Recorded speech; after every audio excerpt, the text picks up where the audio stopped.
you've reached peak couple energy when your undies match. MeUndies Match Me has you both covered, literally, in super soft ultra-modal undies, socks, PJs, and loungewear. Festive prints? Check. Cozy vibes? Double check. And right now, it's deal season. Get up to 50% off site-wide for Black Friday and Cyber Monday. Take your couple game to the next level with MeUndies Match Me. To get deals up to 50% off, go to MeUndies.com/comfort, promo code COMFORT. That's MeUndies.com/comfort, code COMFORT. This is Optimal Relationships Daily: Why People with Serious Passions and Hobbies Make the Worst Partners, by Marc Katz of evanmarckatz.com. Quote, Dear Evan, I know that the most important things to look for in a man are his character and how he treats me. However, most of the guys I meet online have hobbies that include things like extreme hiking, skiing, biking, four-wheeling, etc. I understand every guy needs hobbies, and that's great, but these guys always mention that they want a woman who shares their interests, and I don't like any of those things. In fact, I can't do most of them because of health issues and lack of any athletic ability. I know I could just search for guys who are more low-key and into things I'm into, but when these sporty/outdoorsy guys message me, should I ignore them? It seems they're the only ones messaging me, and they have other good qualities, so I don't know if I'm wasting my time or not if I go out with them. Mandy. End quote. I know it's not popular to say this, especially since it would seem to condemn many of my readers, but, well, I've got to follow the truth where it leads. Let's start with a fact.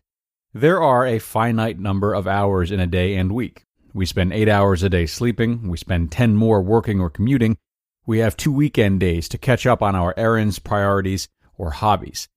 If you're passionate about your hobby, you are likely devoting a lot of your spare time to it, which makes sense when you're single and have a lot of time to fill. Might as well do something you love. But when you're looking for a relationship, hobbies can be extremely problematic. Being a marathoner or an animal activist may be the most profound and meaningful experience on earth for those who share your passion, yet they're kind of rough on the 99% who don't. Which is why there are dating sites to match up people based on being athletic or spiritual. Why haven't you had any success on these sites? Well, because anyone who puts her love of horses or his passions for skiing ahead of a relationship is likely to remain alone. You've heard of the phrase must love dogs?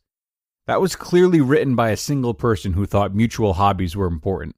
Free advice from a happily married dating coach: he must tolerate your dogs, just like you must tolerate his fantasy football, and he must tolerate how long it takes you to get ready, and you must tolerate how he only listens to half of what you tell him.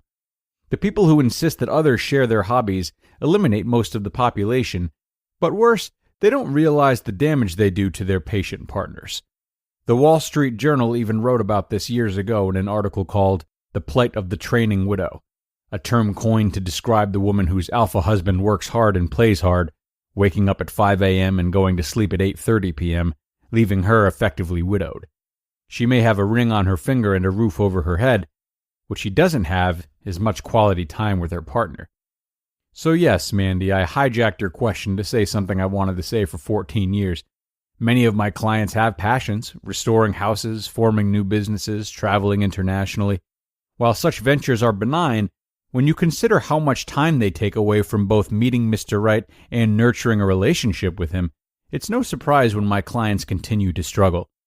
In fact, perhaps the greatest thing I have going for me as a husband is that I have no hobbies. I work from 9 to 5:30. I eat dinner with my wife at 8 and watch TV until 9 or 10. I go upstairs and read until I fall asleep. I come out of work and play with my kids, bathe them, feed them, put them to bed. I suppose you can say that reading is a hobby, but I only do it for 1 hour a day, and I'm more than willing to sacrifice it if circumstances demand. I also work out some mornings between 7:30 and 8:30, but that never gets in the way of our life. My wife and kids always come before my hobbies. If your hobbies are structured similarly, that's great. Keep doing what you're doing. However, this is not the case for many people who prefer to build their relationships around their passions instead of vice versa. Alas, most of us don't want to come in second to a video game or a cat, nor should we. I'm not here to tell you passionate hobbyists to immediately cease all activities outside your marriage. Really, I'm not. Whatever works for you. If he plays golf for 4 hours every Saturday and Sunday, and you see it as a perfect time to ride your bike or see your girlfriends, that's cool. Just don't lose sight of the fact that every second you spend apart is a second you could be spending together. And last thing you want to be is the couple that lead separate lives with hobbies that take the place of conversation and connection. Long story short, Mandy, if a guy demands you take up four-wheeling to be with him, dump him. But just because he likes four-wheeling doesn't mean you ignore him. Rather, it means you get to determine over time if you are content with the effort he's putting into the relationship. If he rides every day after work and all weekend at the expense of your relationship, you know what to do. If he squeezes this in the hours you're otherwise occupied, then congratulations, you found a way to make it work with a hobbyist. Ultimately, the answer is determined by how happy you are in your relationship. You just listened to the post titled, Why People with Serious Passions and Hobbies Make the Worst Partners by Evan Marc Katz of evanmarckatz.com. And thank you to Evan for another great response in his advice column.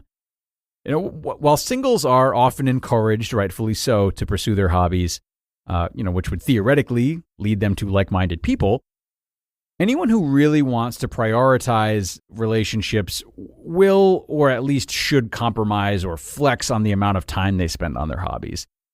Now, of course, all relationships are different, and this means that some sets of partners might like to participate in the same hobbies together.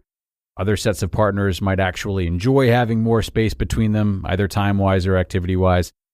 But Evan is right in that, the more passions or means of spending our time that we have, inevitably, the more time is taken away from other things, including relationships, which is something to be mindful of if that's something you're trying to do. So, I'm definitely not going to suggest that passion is not sexy. Of course, we all love having it and seeing it in others. But it is yet another big part of our lives that needs to be discussed and potentially altered or compromised on when merging our lives with someone else and forming a relationship. So, take that with you, hobbyists, as we conclude another episode of ORD. As always, I thank you for being here, wishing you a great start to your week, and I'll see you again tomorrow for more. That's where your optimal life awaits.